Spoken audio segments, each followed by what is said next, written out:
And Saturdays, 7 a.m. till 9 p.m. Pick up sliced eats and Watson's Deli Meat, freshly made Italian bread, and Lewis Dairy Milk. Headlines you can't get through your day without.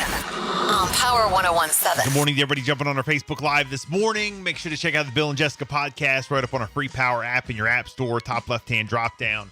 You can listen to segments from our show at any time. Also up on our website, power1017.com, and we will continue with Throwback Thursday. All right?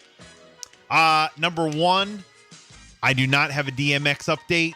Yesterday, he was supposed to go in, and he had a bunch of tests. Okay, and that was going to be like a big day yesterday to determine where the family moves next.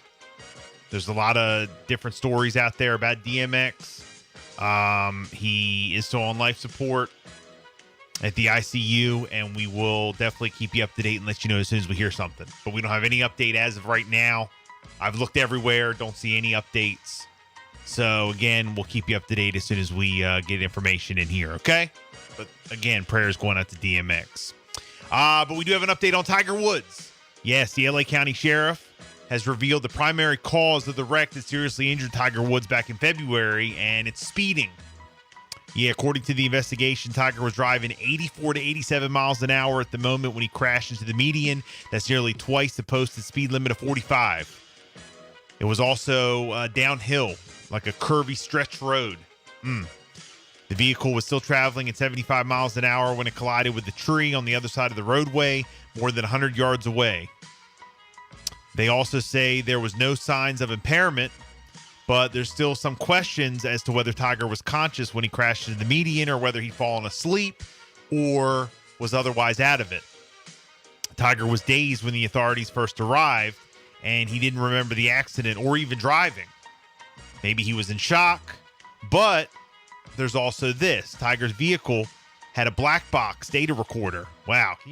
Vehicles have, that's like on a plane. Vehicles have black boxes now. That's that Tiger money.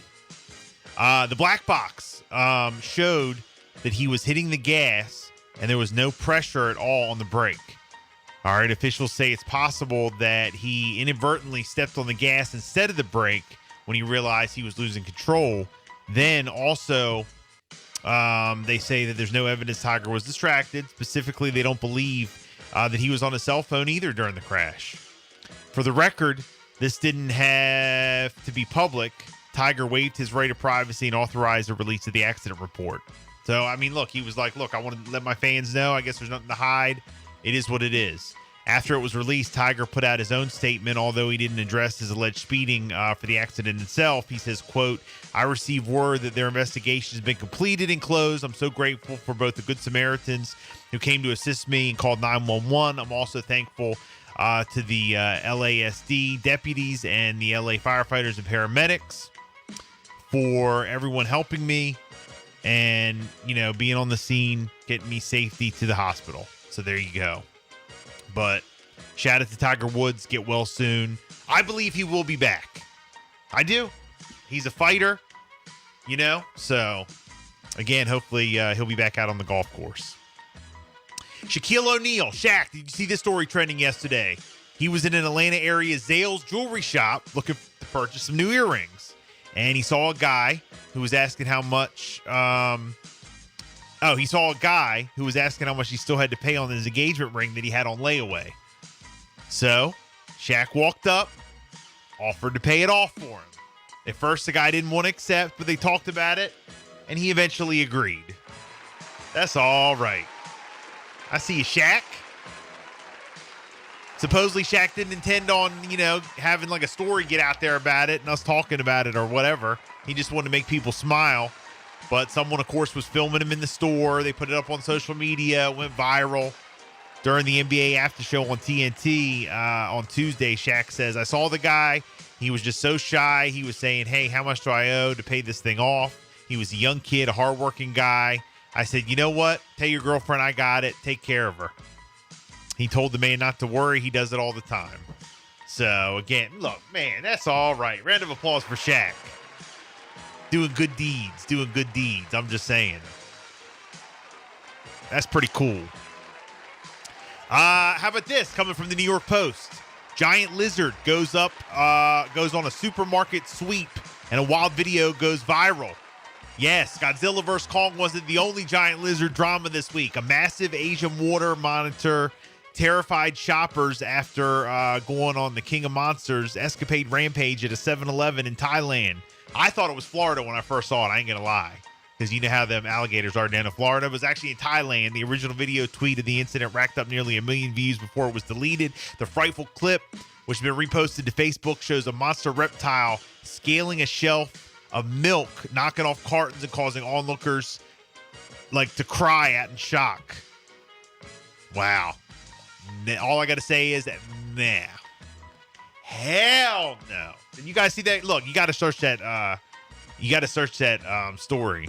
Giant lizard goes on a supermarket sweep. He's climbing up the shelves. Hell no. Unbelievable. And a quick local story. This coming from the Maryland Coast Dispatch. A 1-year lease between Worcester County and the Berlin Lions Club will ensure local children continue to have use of the ball fields adjacent to the Northern Worcester Athletic Complex. That's the Berlin Little League. The Worcester County Commissioners on Tuesday approved a 1-year $50,000 lease with the Berlin Lions Club for the use of the fields next to the county's athletic complex on Route 113. The lease is intended to give the county and the Berlin Lions Club time to negotiate a long-term solution for use of the fields. The commissioners were presented Tuesday with a 1-year lease for the fields located at the Berlin Lions Club property next to the county fields. The lease would give the Berlin Lions Club $50,000 for the use of the fields. Now, in the past, the county has leased the fields for $5,000 a year and leased them to the Berlin Little League. Commissioner Josh Nordstrom asked what had changed in the last month or so since the lease was first discussed by commissioners. Nordstrom expressed concern about the cost. You go from $5,000 to $50,000. He went on to ask why the county hadn't tried to buy the property. 2 years ago, the potential purchase of the property using program open space funds was included in the Worcester County Recreation and Parks 5-year plan. At that time, there was talk of certain convenience stores being interested in the property. I remember that. They were talking about putting a ROFO there, and people were tripping, got to say the Little League fields or whatever. I don't know all the specifics, but there definitely was, talk of putting, there was a convenience store interested. Let's see. Commissioner Chip Bertino pointed out that while the language in the lease might be similar to the language in the past leases, the amount is significantly higher. You think? Higgins said that was because the staff had been advised of another entity was willing to pay the Lions Club $84,000 to lease the land. Because the county spends $50,000 a year on youth programs at Pocomoke, Higgins said he thought it was a fair figure to pay for Berlin. It's all about the money. When asked if the $50,000 would go towards the purchase price if the county did buy the land, Higgins confirmed that it would. Okay. Wow. Jack Mumford III, president of the Berlin Lions Club, offered a statement from the organization following Tuesday's vote of the commissioners. The Berlin Lions are pleased to be able to continue the legacy of Berlin Little League and the Lions Club property for another season. We appreciate the opportunity to serve the local community and provide support for youth athletics. We also appreciate the support of our county executives and commissioners as we work together to build a better future for our residents and of Worcester County. Well, let me be 100% clear. Okay, this is Bill Baker talking. My son's name is on a brick out there in front of the concession stand, so y'all better not be tearing nothing up. Okay? Can we just leave it alone? And unless it's like a renovation and you're moving it and placing it somewhere else, we're not getting rid of the Little League fields. We need those. Okay? So I'll just put that out there. That's just me talking. We don't need to do all that. All right? Put your Royal Farms across the street. We love ROFO. We love it. But we don't need to take away from the kids to do that. Sometimes, the money will always be there and always come. Come on. So, oh boy. 6:46, we'll continue on the way. It is the Bill and Jessica Show, Throwback Thursday. Does continue all your throwback joints by request. Let's do this. Here's the Ghost Town DJs, My Boo. Good morning.